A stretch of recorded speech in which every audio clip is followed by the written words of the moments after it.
Hello, सेंडमी में आपका स्वागत है। मेरा नाम बेकी मैरी है। मैं एक मिशन के संगठन की स्थापक हूँ जिसका नाम है वन बाय वन।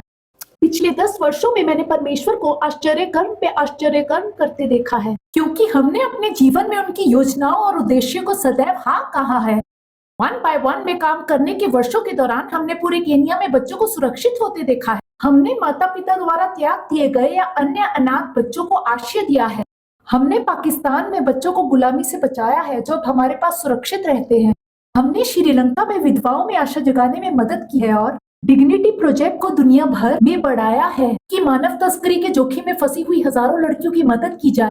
और जबकि ये सब बहुत बढ़िया है, मैं वास्तव में परमेश्वर की आभारी हूँ कि उसने इतने वर्षों में वन बाय वन को इस्तेमाल किया है।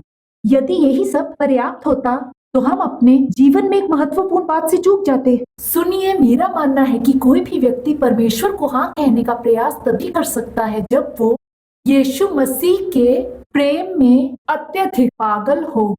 हमारे जीवन का लक्ष्य वो सब नहीं है जो हम अपने जीवन में करते हैं, यद्यपि ये भी महत्वपूर्ण है, बल्कि ये है कि हम अपने जीवन में किसका अनुसरण कर रहे हैं।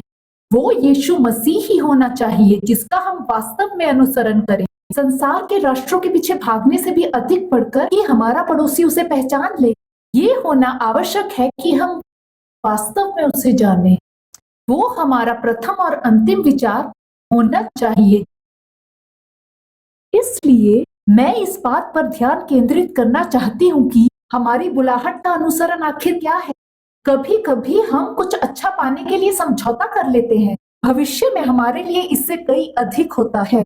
भविष्य में हमारे सामने दावत रखी होती है, परंतु हम फर्श पर गिरे हुए टुकड़ों को खाने के लिए ललायत होते हैं। जब हम अनंत काल के बारे में सोचते हैं तो हम सब जानते हैं कि हमारे सामने एक दावत रखी जाएगी जब हम महिमा में प्रवेश करेंगे। लेकिन ध्यान दें, देखिए, ठीक यहाँ और अभी हमारे सामने एक दावत है। हम खाने की मेज पर बैठे हैं, फिर भी अक्सर हम टुकड़ों से समझौता करने के लिए प्रलोभित होते हैं। मुझे याद है कुछ साल पहले मैं मोजाम्बिक में थी और मुझे प्रभु भोज देने के लिए कहा गया था। अब मैंने इंग्लैंड में घरेलू चर्च में सैकड़ों बार प्रभु भोज की सेवा की है। मेरे लिए कोई समस्या नहीं थी, मैं ये कर सकती थी। और इसलिए ये किस्सा मुझे याद है। मैंने रोटी ली और मैं आगे आ गई और मैं पहली पंक्ति में खड़ी हुई। और अचानक मेरी समझ के अनुसार अक्सर लोग प्रभु भोज लेते समय रोटी के छोटे छोटे टुकड़े उठाते हैं, लेकिन मैंने पहले कभी ऐसे लोगों को प्रभु भोज नहीं दिया था जो भूखे थे, सचमुच भूखे थे। मैं ये स्वाभाविक रूप से बोल रही हूँ, जबकि ये आत्मिक दशा को भी दर्शाता है।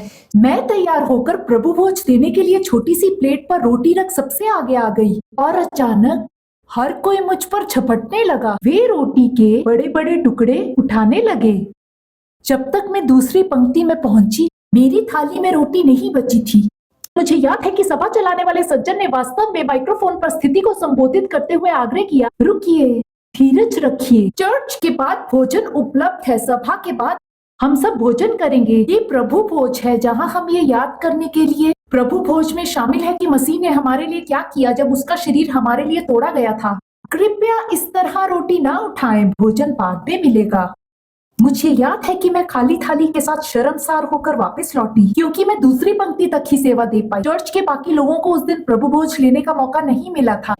मैंने प्लेट को सामने की ओर रख दिया और पीछे चली गई। मुझे याद है मैं सिसक रही थी जब परमेश्वर ने मेरे हृदय से बात की, क्या तूने देखा, मैंने लोगों को जीवन की रोटी लेने के लिए इतना भूखा कभी नहीं देखा है। एकाएक, हालांकि ये स्वाभाविक रूप में हुआ था, परमेश्वर ने मुझे इसका आत्मिक अर्थ बताना शुरू कर दिया। क्या मैं उसके लिए भूखी हूँ या मैं फर्श पर गिरे छोटे टुकड़ों के लिए समझौता करने के लिए तैयार हूँ?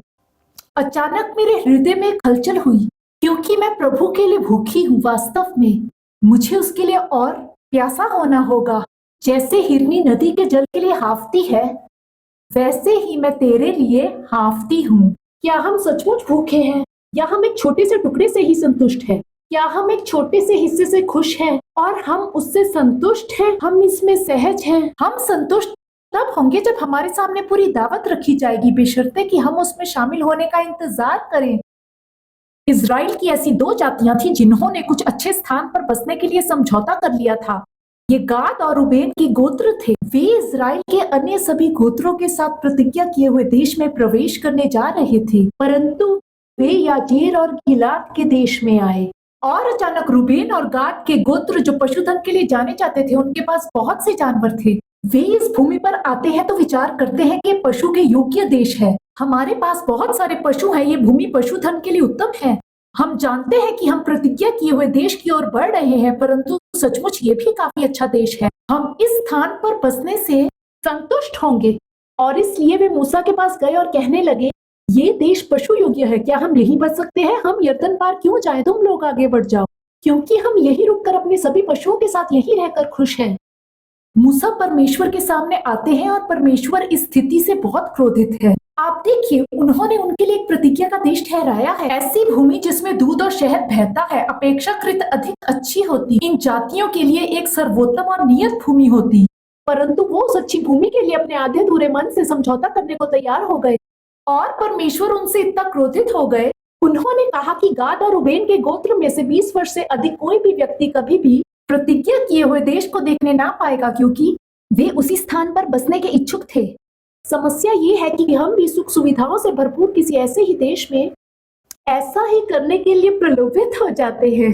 हमारे पश्चिम देशों में भी हम कार में बैठे बैठे कॉफी ऑर्डर कर सकते हैं या फिर बैंकिंग कर सकते हैं, सब कुछ ऑनलाइन कर सकते हैं। इसलिए अब हमें अपना घर छोड़ने की जरूरत नहीं है और सब कुछ हमारी सुविधा और आराम के लिए पर्याप्त है।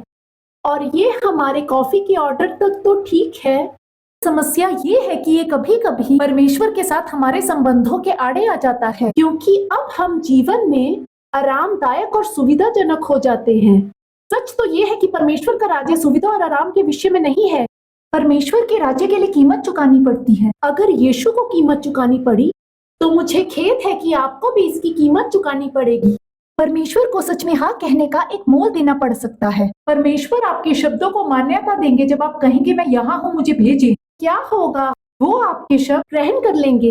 क्या हम ऐसे लोग होंगे जो पूरे मन से परमेश्वर का अनुसरण करेंगे, या हमें कहने का प्रलोभन होगा कि नहीं बस इतना ही काफी है?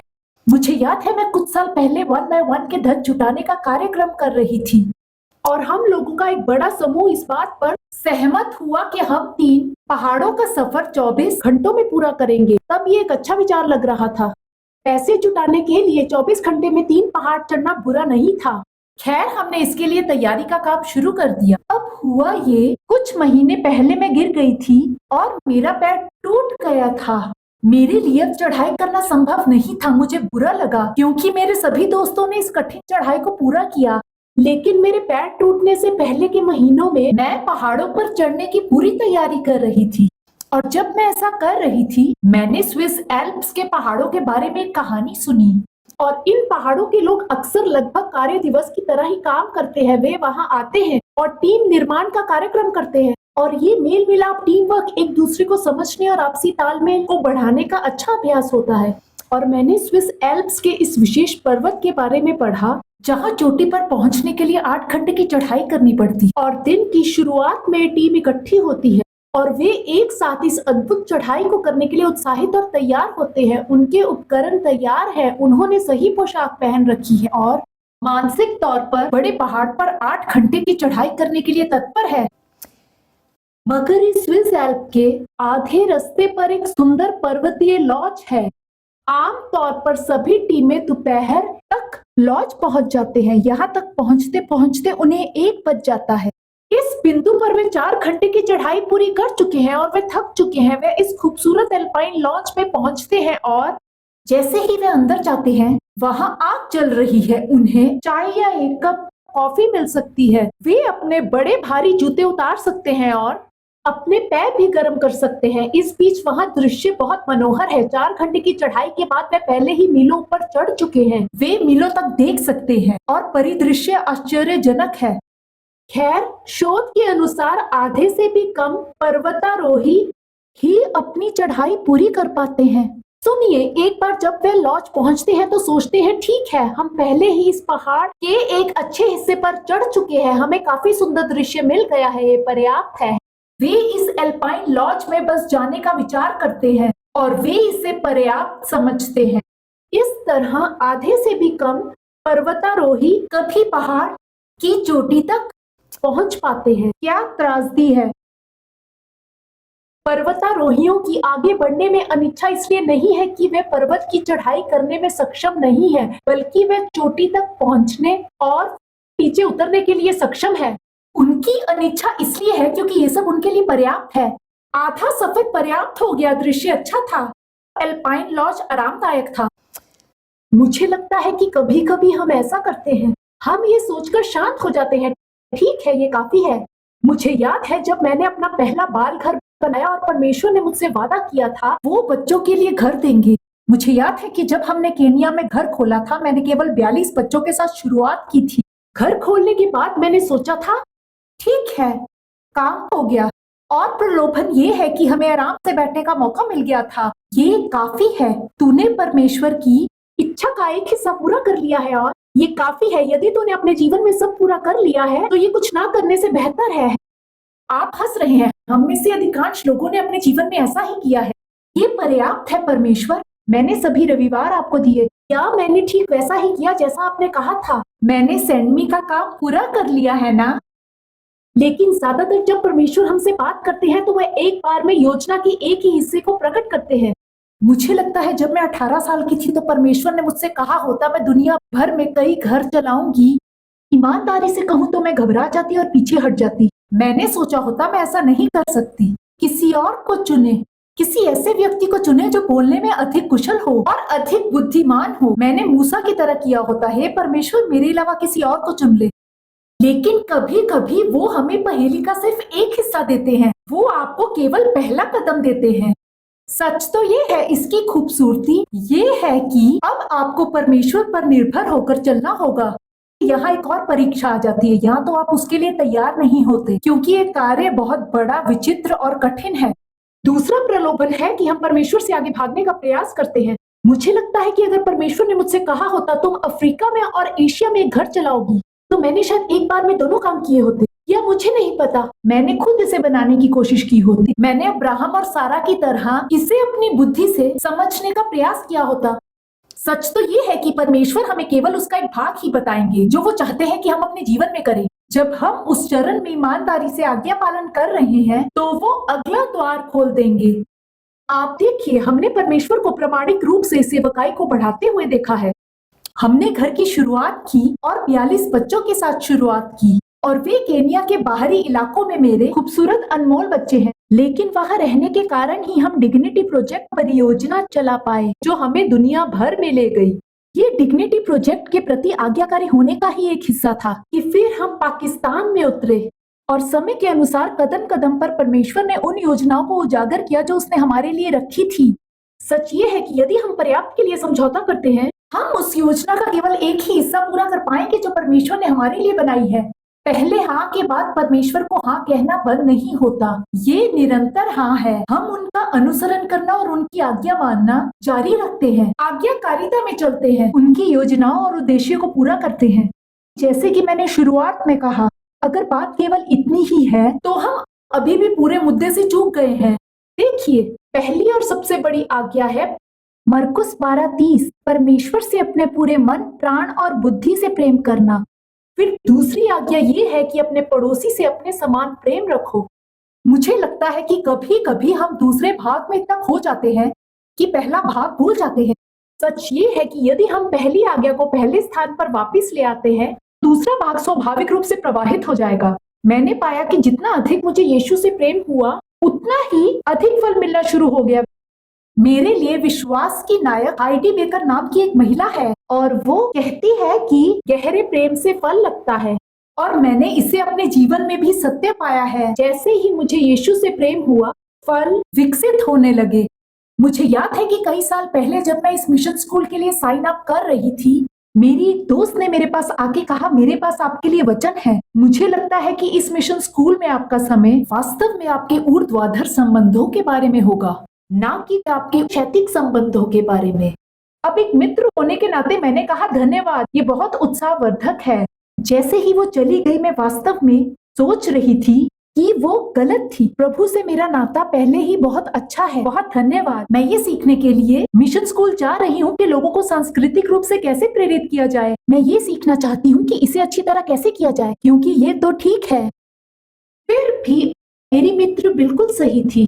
मैंने उस मिशन स्कूल में सीखा कि अंतर सांस्कृतिक रूप से और दूसरे देशों में अन्य समूह के लोगों के साथ कैसे काम करते हैं। ये एक अभूतपूर्व स्कूल था, लेकिन असल में मेरे लिए उस स्कूल का पूरा सार यीशु के साथ चलना था। मैंने महसूस किया मिशन स्कूल के दौरान परमेश्वर ने मेरे दिल को कोमल तरीके से लुभाया। मेरी दोस्त बिल्कुल सही थी, ये सब यहीं तक सीमित रह गया।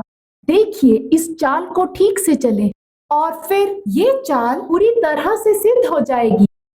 वर्षों पहले मैंने एक सपना देखा था। मैं अपने कुछ अविश्वसनीय दोस्तों के साथ संडरलैंड में प्रार्थना घर में हूँ। मुझे याद है मैंने देखा कि अचानक आराधना के समय मैं फर्श पर लेटी हुई हूँ। चर्च में कोई भी नहीं है, ये केवल प्रार्थना करता, इसलिए उस समय चर्च में कोई भी सभा नहीं हो रही थी, परंतु ये नित्य आराधना सर्वत्र चल रही थी। मुझे एक स्थान मिल गया था जहां मैं प्रार्थना और परमेश्वर की आराधना करने लगी। ऐसा करते ही मुझे एक दर्शन मिला। मैंने अपने जीवन में बहुत कम दर्शन देखे हैं, लेकिन जब भी मुझे कोई दर्शन मिला वो मेरे लिए एक ऐतिहासिक क्षण रहा है। ये दर्शन बिल्कुल वैसा ही था। फर्श पर लेटे हुए मैंने ये दर्शन देखा और दर्शन में मैंने अपने हाथ में एक प्याला पकड़ा हुआ था और उस प्याले के तले में बहुत थोड़ा सा रस था।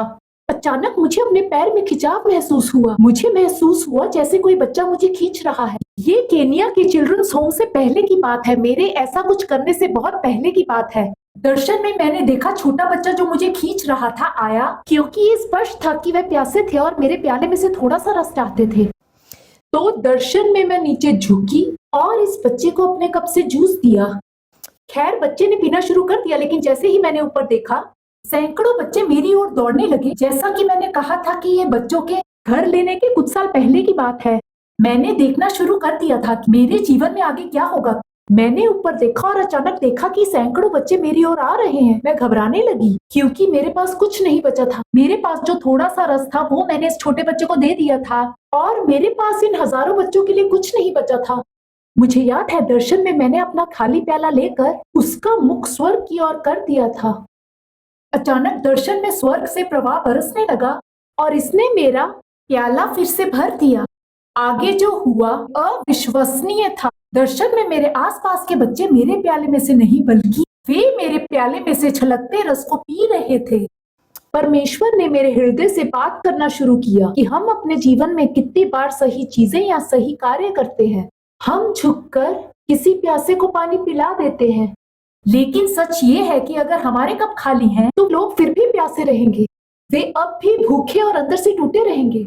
लेकिन अगर हम अपने जीवन को पुनर्निर्देशित करते हैं कि हमारा पूरा हृदय उन पर केंद्रित है, हमारे उद्धारकर्ता प्रभु यीशु मसीह पर केंद्रित है, तो हमारे कप भर जाएंगे और फिर हम खुद प्यासे नहीं रहेंगे। अब हम खाली नहीं जाएंगे। हमारे आसपास के लोग हमारे जीवन से परमेश्वर की प्रचुरता का रस पिएंगे। क्या आप भी लोगों को खाली प्याले से पिलाने का प्रयास तो नहीं कर रहे हैं? आप सही काम कर रहे हैं। आप चर्च में सेवा कर रहे हैं, बक्से उठा रहे हैं, आप गुजारा कर रहे हैं। निसंदेह आप सभी सही काम कर रहे हैं। आपके आसपास अभी भी कोई टूटा हुआ है। वे आपसे कुछ पाने की कोशिश कर रहे हैं, जबकि आप खाली हैं। आप सूखापन महसूस कर रहे हैं। आज मैं आपको प्रोत्साहित करती हूँ, अपने हाथों के औजार नीचे रख दो। यीशु के सामने घुटनों के बल आ जाएं। आज एक और बार अपना ध्यान फिर उस पर लगाएं। और जैसे ही आप ऐसा करेंगे, वो आपके जीवन को इस हद तक भर देंगे कि उसमें अति प्रवाह हो जाए। आपके आसपास के लोग परमेश्वर के अति प्रवाह से जो आप में बह रहा है, परमेश्वर का स्वाद चखेंगे। ध्यान दें, फलवंत होना वास्तव में यीशु के साथ घनिष्ठता से आता है। अब मैं आपको केनिया में अपने कुछ खूबसूरत बच्चों की एक छोटी सी वीडियो क्लिप दिखाना चाहती हूँ। इनमें से कुछ बच्चे जिन्हें आप देखने जा रहे हैं, मेरे मूल 42 बच्चों में से हैं। जेस जो पहली बच्ची है, अपने जीवन की सभी समस्याओं के बावजूद अब विश्वविद्यालय में पढ़ रही है। उसे नकार दिया गया था और किसी ने नहीं सोचा था कि वह किशोरावस्था तक भी पहुंचेगी। तो भी वह विश्वविद्यालय में फल फूल रही है और बहुत अच्छा कर रही है। इन बच्चों पर जिन्हें आप देखेंगे, मुझे और अधिक गर्व नहीं हो सकता। आप जानते हैं, ये सब गहरे संबंध से निकला है। यदि यीशु के साथ मेरा रिश्ता सही रास्ते पे नहीं है, तो मेरे प्याले में बिल्कुल भी रस नहीं बचता जिसे मैं इन बच्चों को पिला सकती थी। इस क्लिप को देखें और आशीष पाएं।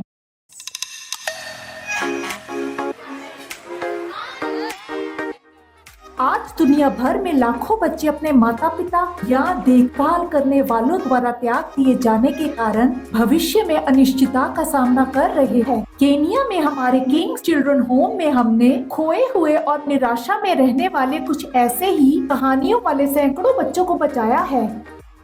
हाय, मैं जेसिका हूँ।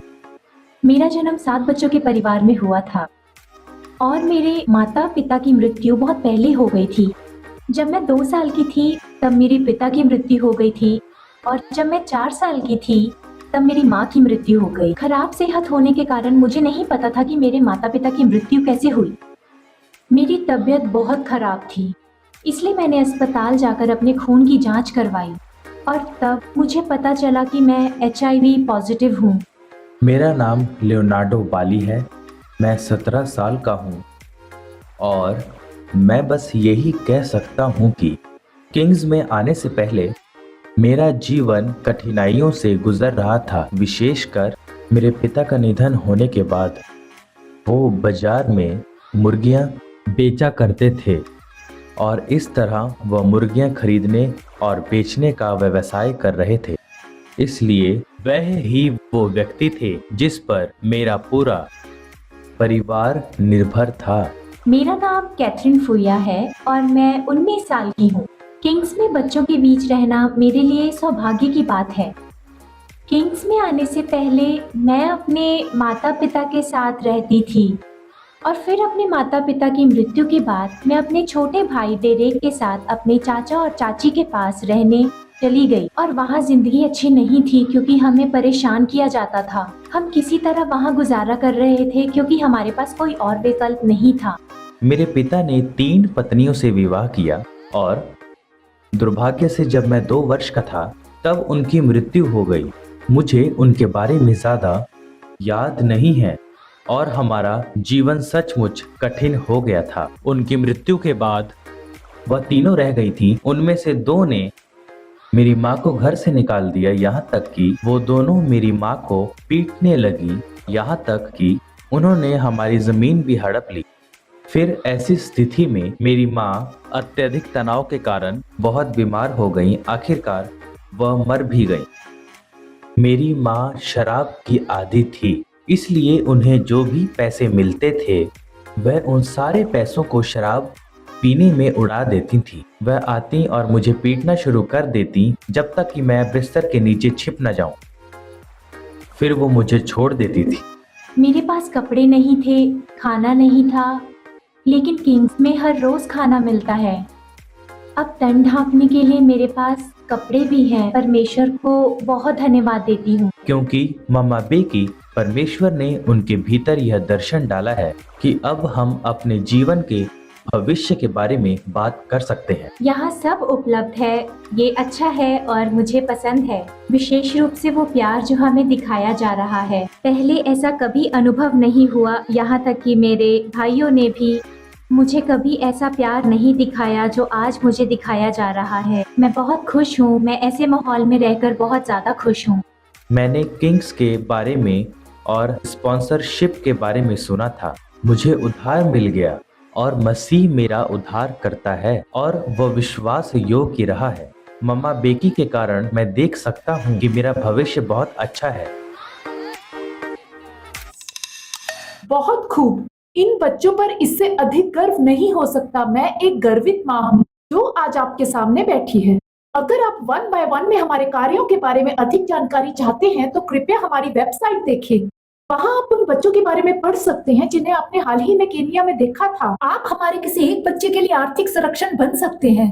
आप पाकिस्तान में हमारे घर के बारे में देख सकते हैं। आप उस बच्चे को संरक्षण देने में मदद कर सकते हैं जिसे आज हम गुलामी से बाहर निकालना चाहते हैं।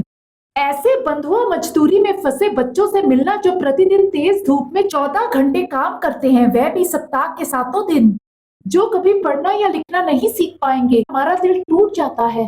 हम अपने सेफ हाउस का विस्तार करना चाहते हैं और अधिक बच्चों को गुलामी से निकालना चाहते हैं। यदि आप हमारी मदद करना चाहते हैं तो कृपया हमारी वेबसाइट देखें। आप वहां किसी भी एक बच्चे की सहायता कर सकते हैं।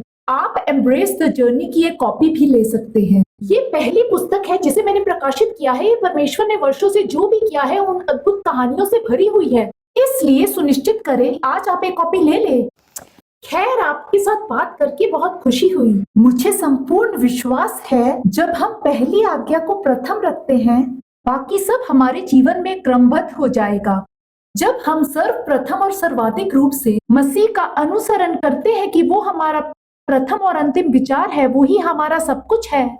जब हम ऐसा करेंगे, फल अपने आप आएगा। पहले उसे खोजे, बाकी सब मिल जाएगा। हर योजना, हर वायदा, हर उद्देश्य जो उसने आपके लिए रखा है पूरा हो जाएगा। जब आप कहते हैं हाँ सर्वप्रथम उसे एक मन होकर, हम चाहते हैं कि आपका जीवन आपके आसपास की दुनिया को प्रभावित करे, लेकिन अंत हमारे जीवन में एक आदर्श है, वो है यीशु। जब हम उन्हें पहला स्थान देते हैं तो हम उस फल को बहता हुआ देखते हैं जो वो लाना चाहते हैं। आशा है आप आशीषित हुए होंगे। भविष्य में आपसे बात करने का इंतजार रहेगा। परमेश्वर आशीष दे।